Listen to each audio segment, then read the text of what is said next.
Plusieurs jours après la disparition de l'un des meilleurs footballeurs de l'histoire, la sœur de Pelé, Maria Lúcia do Nascimento, a expliqué dans une interview pour la télévision brésilienne que leur mère n'était toujours pas au courant de son décès. L'agitation autour de Pelé retombe progressivement au Brésil après la disparition du seul triple vainqueur de la Coupe du Monde. Tous attendent désormais l'hommage qui sera rendu à la légende locale au stade de Santos, à quelques kilomètres de São Paulo, le lundi 2 janvier à partir de 12 h.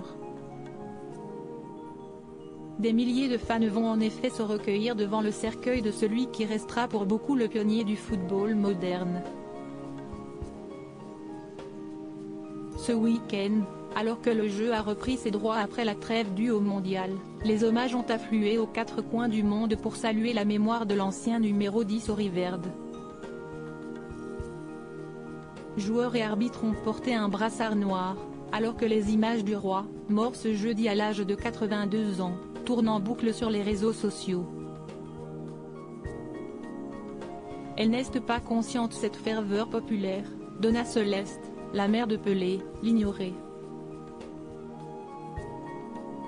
Et pour cause, cette toute récente centenaire ne serait pas au courant du décès de son cher fils, à en croire un autre de ses enfants, Maria Lúcia do Nascimento, interrogée par la télévision brésilienne. Elle ne sait pas, nous avons parlé, mais elle ne sait pas, a raconté la sœur de l'immense champion. Elle va bien, mais elle est dans son propre monde. Parfois, je dis, Dico, le surnom de Pelé, note de la rédaction, est comme ça, mais prions pour lui, n'est-ce pas, maman? Parfois, elle ouvre les yeux. Mais elle n'est pas consciente. Dona Celeste était pourtant présente à l'hôpital le 21 décembre pour accompagner son fils dans les derniers jours de vie.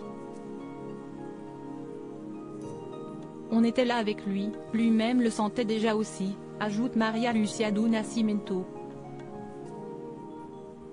C'était très calme, nous avons parlé un peu. Mais je pouvais voir ce qu'il ressentait, il savait déjà qu'il allait partir. Il est très religieux, il disait, si est-il entre les mains de Dieu. Et j'ai dit, si est-il vrai.